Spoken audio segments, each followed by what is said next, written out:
answer. So Anamika's question also deserves an answer. So this question is for all of you here. Behavioral competencies of the future has been a much talked about topic over the last several months. A lot of organizations have come up with multiple reports which talk about the behavioral competencies of the future. What is it that you expect from me to be different today?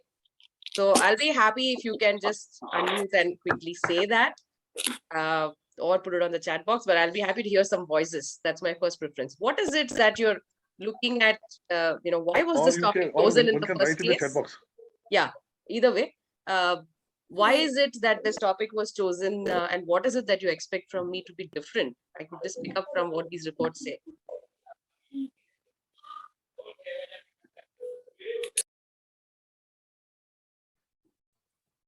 Jaldi.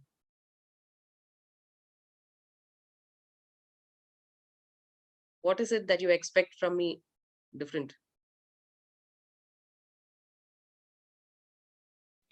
So basically, with the changing scenario of the COVID, what are the behavioral competencies are required in our professional life? So that's what everyone is looking at, I think.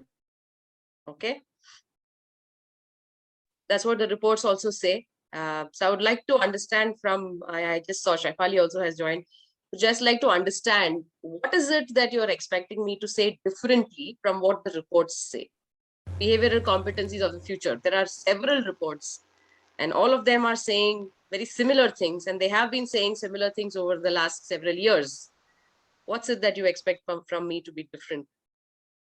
Give me some cue, because I'm going to modify my script according to what you say. Thanks, Mansi. Which skill set will be required for HR in the work from home scenario? Okay. Mansi wants to know which skill sets from the focus of work from home scenario. Who else?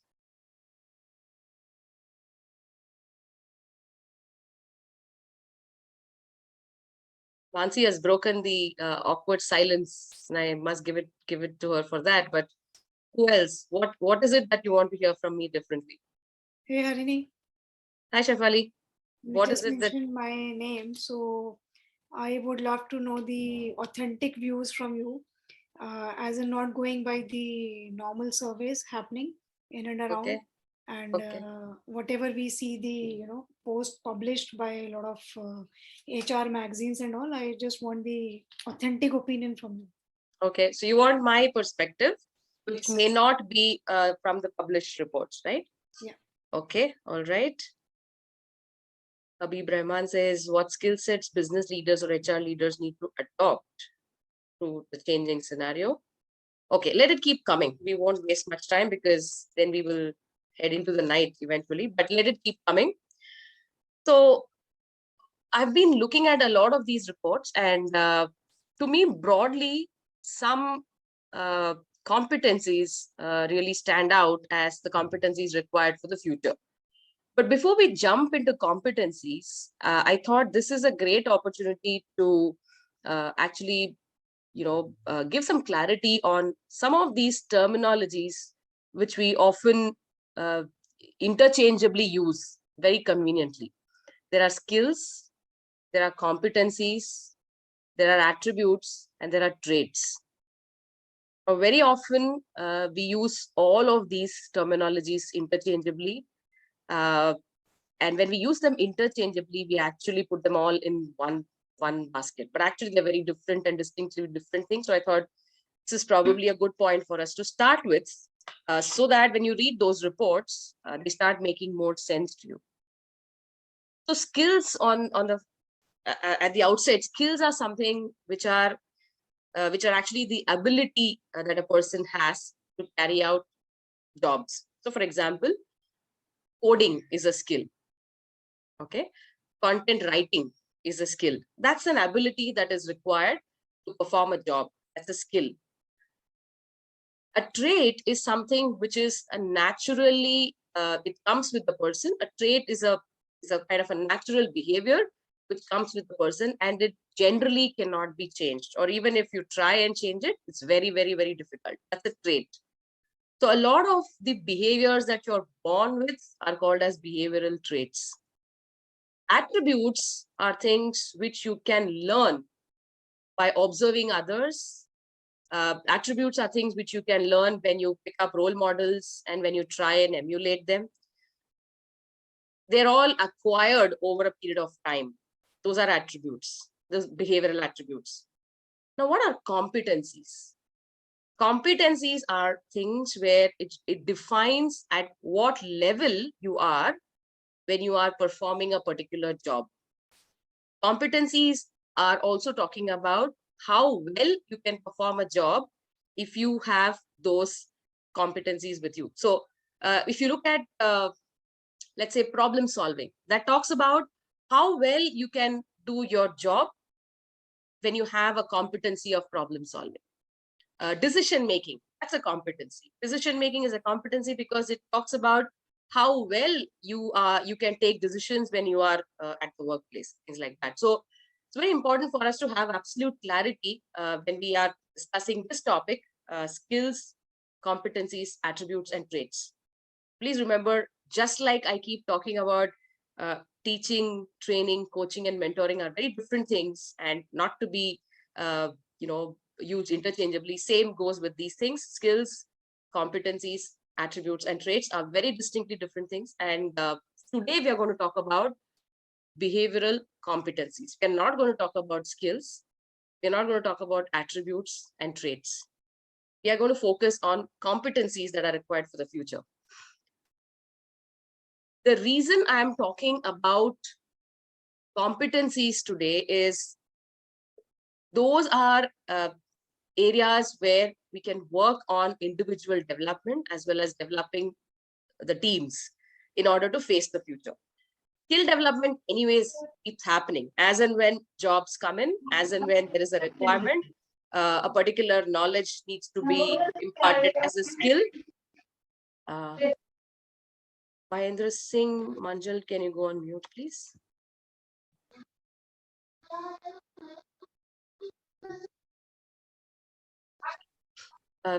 Can someone mute? Yeah, thank you so much. So skills are things which can be taught and which actually happen to be taught because the job needs it. So any organization will definitely work on skill development. It happens automatically. Traits are things which people come with. They're born with those traits, so they bring along with them those traits. Attributes, they look at each other, they look at success stories within the organization, they look at their managers, they look at role models. Attributes also get developed. What happens to the competencies? Now, competencies are those areas which may not be consciously touched upon and where organizations may struggle because they're not really able to differentiate between skills and competencies, and they feel that it may not be producing tangible results. So why focus on competencies? And probably that is why we're talking about competencies. Now, if you look at competencies that are required for the future, we stick to behavioral competencies. We're not getting into any technical or functional competencies. We're talking of behavioral competencies. Behavioral competencies of the future, it doesn't mean far away into the future. It is something that we're going to look at how we are going to develop over the next few days as we progress into the future. So we're not waiting for a future. The future is now. You've all seen that. So if I pull out any of those reports, which are talking about skills required for the future, competencies required for the future, behaviors required for the future, they all broadly talk about 3-4 areas. So broad areas, very, very broad, one of which is communication, right? The second is empathy. The third is analytical ability or analysis or analytics. A lot of it is going to come as data-driven decision making. And the fourth is innovation. So very broadly, these 4 areas appear as competencies required for the future. Now, these are broad. So what we are going to do differently today, since I got a clue from some of you here, and thanks for all of that, what we are going to do differently today from any of those reports is we're going to go deeper into each of these. So these reports talk about the breadth, of all these competencies of the future. And I'm going to try and make an attempt to go to the depth of each of these. And that's how we'll try and come up with some different takeaways so that when you go back and read those reports, they might make a lot more sense to you than when you read it the first time. Now, that's going to be my endeavor, and let's see where we get.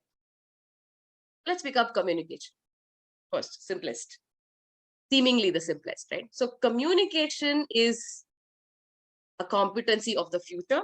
So one might ask, were we not communicating enough before?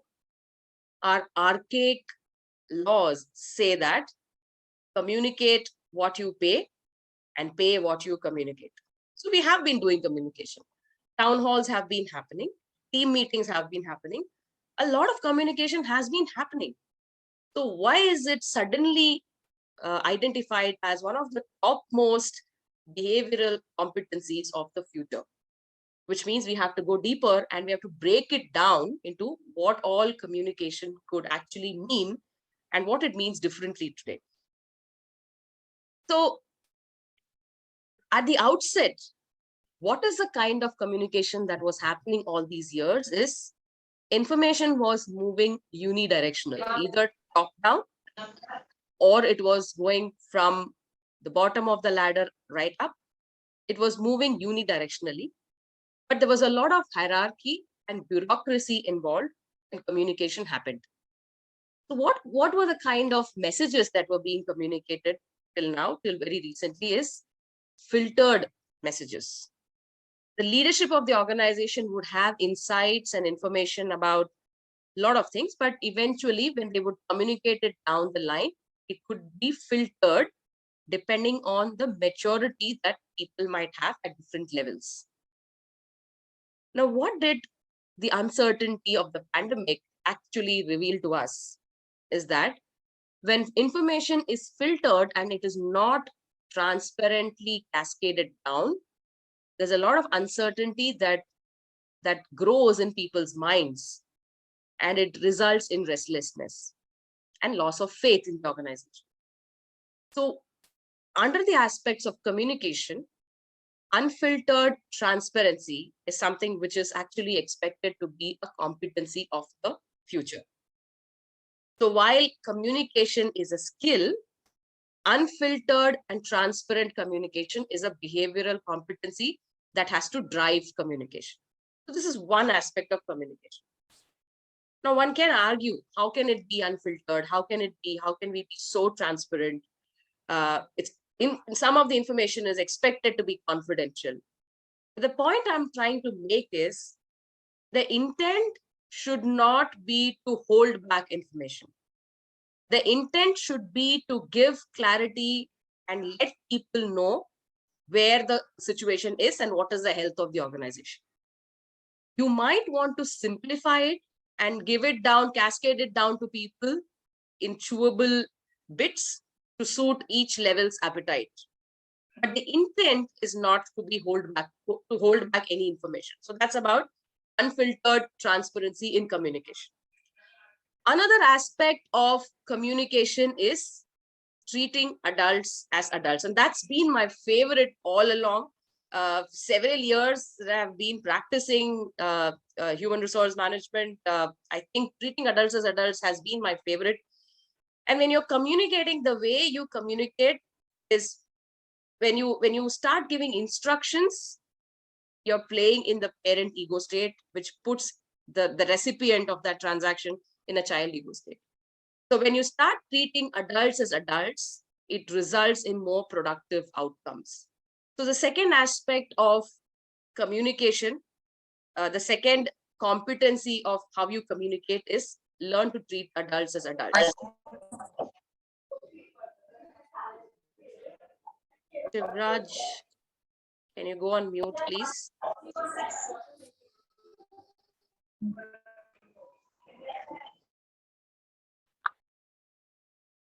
So these are two aspects of communication where we go into the depths. Okay, so the third aspect is when you're cascading communication down the line in an organization, what are the symbols of power which can be deterrent to the flow of communication? Now, communication flows in different channels. There could be deterrents, there could be roadblocks on those channels. And what are those roadblocks? Those are those symbols of power. Now, for us, we have grown in a culture where the power distance index is very high. At home, we are told, listen to your elders. At the workplace, we are told, listen to the person who sits above you in a box in the organization chart, and it comes to us naturally. In fact, we don't even have to be told, listen to them. The moment you are shown an organization chart on day one induction, when you join the organization, you start looking at the names which are above you, in the boxes above you, and automatically you start looking up to them for instruction, you start looking up to them for approval, so on and so forth. So this is a very strong indication of power distance. Now, when power distance is very high, it can become a roadblock for communication. When power distance is high, there can be a fear of consequence when a person at a junior level in the hierarchy wants to bring up a point in a team. So when power distance is very high, it can become a deterrent of smooth flow of conversation. So it's important that we understand, as a behavioral competency, learn to eliminate or reduce symbols of power. Now, if you look around in your workplace, when we get back to the offices, really, when we look around, we will notice there are several symbols of power. There could be closed cabins, there could be nameplates, there could be tea, coffee served in different kinds of crockery. There could be a different service protocol.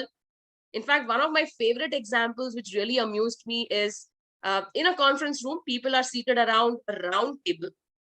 The office boy walks in with a tray of cups of tea and coffee, and he walks right across and starts with the senior most person in the room. Now, no one has told him to do it in that way, but that's a symbol of power which is playing its role. So when symbols of power are strongly visible, they're strongly evident, it is very much possible that fear of consequence can prevent communication from being open and transparent, right? So these are the three aspects one could go down and drill down under the head of communication.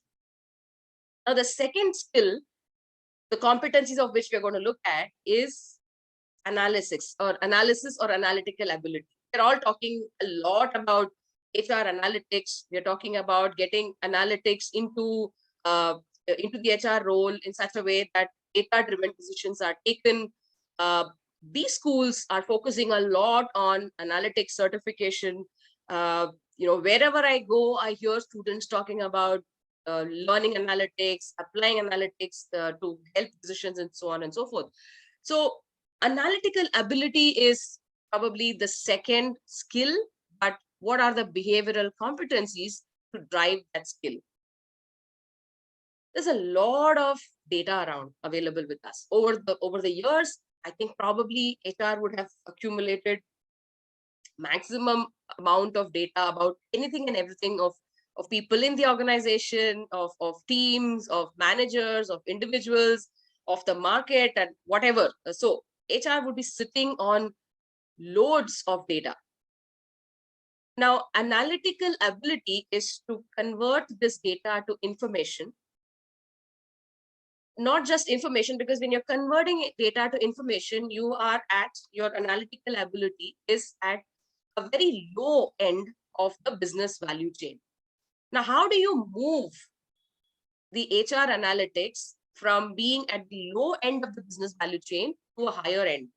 Only then HR would get credibility. So if you have the skill of analytics, you can convert data to information. But if you have the competency of actually bringing it up the business value chain, then you have done your bit in bringing credibility to HR. So what do? You progress from a reporting analytic to a causal analytic to a prescriptive and to a predictive analytic, and then to a prescriptive analytic. So I'll give you a simple example of how taking analysis to the higher level of the business value chain really makes an impact, right? So the analogy, I mean, rather than giving a real life example, I prefer to give this analogy, but we can also look at examples later. Now, I travel a lot using Olas and Ubers. I don't drive a car. I don't have a car. So I'm very comfortable with Olas and Ubers. And over the last few weeks, I have noticed that 6 out of 10 bookings, there have been cancellations. So when I sat with all my booking information, I noticed that this is the trend. On an average, in a week, 6 out of 10 cancellation by the driver. Now, when I talk about this to my family and friends, they'll say, okay, fine, this is information. All right. They may not even be interested. Now, this is what happens when we make an MIS report and submit to our management. Most of the time, it gets trashed. No one really looks at it because it is just information. It's a report. Reporting analytics is just information. If I go back and try and find out why is the cancellation happening, if I go back and look at the reasons why the cancellation happened, I probably will come up with 2 striking observations. Is that the driver typically asks me 2 questions: "Jana kahan hai?" or "Payment kaise hoga?" Right? So in a situation like this, when I'm able to pinpoint why the cancellation probably is happening, I've moved a little higher in the business value chain, but I've done a causal analysis, and I'm telling my family and friends that if these 2 questions come, it's very, very likely that the driver might cancel the ride. So now this becomes a little more useful information for people who are reading your report. When I go deeper, I go further into this, and I try and look at, now if this happens, if your destination is the airport, okay, the cancellation is very, very high. And therefore, if your destination is airport, ensure that you're changing to payment by cash. Probably the cancellation might be low. If I'm able to bring that out from the data that I have with my own experience, I'm moving a little further up the business value chain. I'm giving people some more wisdom that for certain destinations, ensure that you are picking up a mode of payment which is most liked by the driver, so that the cancellation could be less. And it's a critical destination. You cannot afford to have a cancellation when you have to go to the airport. And that's predictive analytics. Now, if I move further and I actually come back saying that there are situations where I cannot afford a last minute cancellation, and therefore I have to have multiple options. I have a tie-up with a car agency who's extremely reliable, and in 10 minutes he will send me a vehicle. I have a friendly neighborhood Ola Uber guy who will take a direct order from me and drop it at the airport, and I don't have to go through the app. And the third option is using the app. Now here, I'm actually giving a prescription saying, if your travel is mission critical, you cannot afford a cancellation, use any of these methods. Now here, I'm actually converting data to information, to knowledge, to wisdom, and it's going up the business value chain. Now, when you're looking at analytics in the workplace, I think the competency that we need to build over there for the future is, how do you convert all the data from reports to data which will actually give insights about the future? How do we move up to predictive analytics? Now, that's the kind of competency that one needs to develop when you're looking at analytical ability. The third aspect, broad aspect, which we will dive deeper, is empathy. I'm hearing a lot of people talking about empathy being required because you're managing a hybrid workforce. You're managing a lot of people who join remotely, continue to work remotely, and all of that. So empathy is something that's being talked about. Suddenly, design thinking became a huge thing, and everybody started learning design thinking. So again, design thinking talks about empathy as the first step. Now, empathy is a behavioral competency that needs to be demonstrated at the workplace or practiced at the workplace. But what really about empathy are we talking about? What is it that you're really expecting people to do?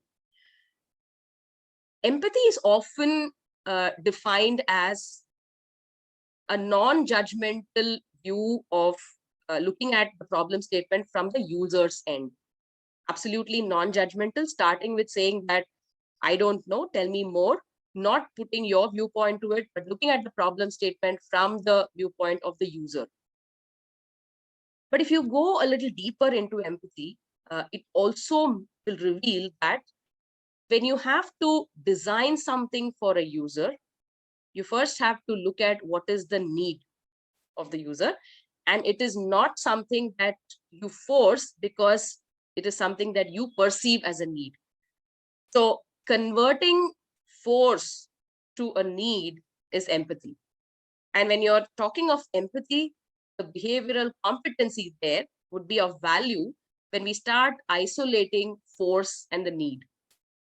So I've been of late teaching in a couple of B schools, teaching regular courses, and it's teaching students is actually teaching me a lot of things. And one of the things I learned is that when you are a student, when you are in campus, you play a different game. The rules of the game are very different. When you come into the corporate world, the rules of the game are very different.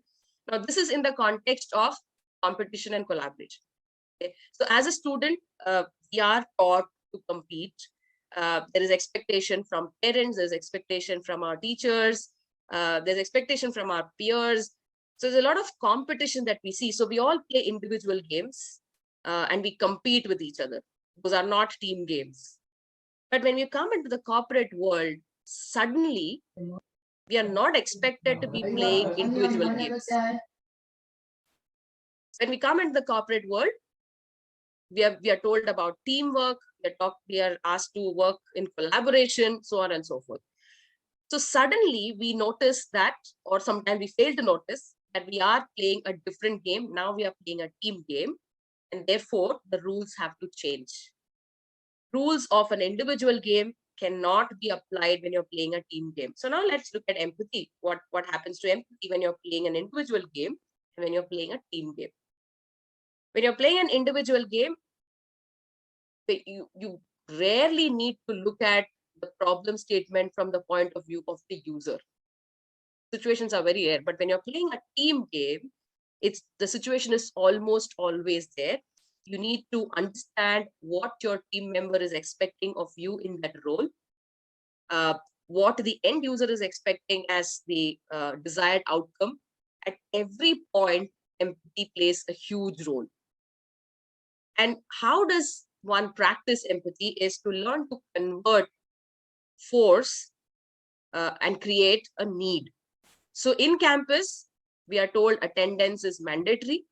So people attend classes by force. And we seldom have the need to create a need for them to attend it because there is competition. So even in attendance, there is competition. When people will come, they may not come. If they are forced, they might just come and disappear. All those things happen. In virtual classrooms, it's even more evident. It's very easy to join and then disappear. But how do you create a need for students is when you start looking at what it means to them when you are teaching in a class. When you start looking at it from their perspective as a facilitator, you're actually practicing empathy, you're converting force to a need. Now, in the corporate world, as team players, if we are able to convert force to a need, then we're actually practicing empathy. So empathy is not only looking at the problem statement from the end user's perspective, but how you drive empathy, how you practice empathy is convert force to the need, right? So these are the three broad areas that people talk about when it comes to competencies of the future. And I made my attempt to drill down and look at the depth. And with this, I think we have sufficient takeaways to go back and read those reports. So before I stop this monologue and look at some of the questions that have come in the chat box, I also want to touch upon innovation. I did mention innovation at the start because that's also something that I'm actually reading in all the reports. Is innovation is not something which is to come up with a new product or a service. Innovation is to do something in a novel way. The root word is novelty. Do something in a different way, in a novel way, so that better results are achieved. Now, how do you drive innovation in an organization? What are the behavioral competencies that managers need to have to drive innovation? Now, this is another of my favorite topics. How do you drive innovation is, first of all, it's very important to eliminate fear of consequence and eliminate fear of failure. Encourage experimentation. let people operate in their own creative space. Now, when you allow people to operate in their own creative space, encourage experimentation, try and eliminate or at least reduce fear of failure and fear of consequence if there is a failure, then innovation can happen. Or rather, I would say it drives innovation to happen automatically. So the behavioral competency that a leader or a manager or anybody for that matter needs to demonstrate at the workplace in order to drive innovation is to build psychological safety. There are volumes of research papers written on the subject of psychological safety. There are several books on that subject. There are people who are researching this even now and studying it. I'm doing it myself. It's one of my favorite topics of research. And there are tremendous, aspects of psychological safety. Psychological safety is not just allowing people to speak without the fear of consequence. Psychological safety is, if you look at it threadbare, it is actually synchronizing your thoughts, words, and actions. The moment there is a slight out of synchronization of any of these three aspects, it impacts psychological safety as a person perceives it. When a person looks at it, if they notice that there is no synchronization between thoughts, words, and actions, psychological safety is damaged. So it's very, very important that managers, leaders, team players, people who work in collaboration, all of us who we all work together, it's very, very important that we understand synchronization of thoughts, words, and actions, an absolute synchronization of that. So communication, analytical ability, empathy, and innovation, these are the broad aspects which are called competencies of the future. And in the last 40 odd minutes, I've tried my best to go down to the depth of each of these. I'm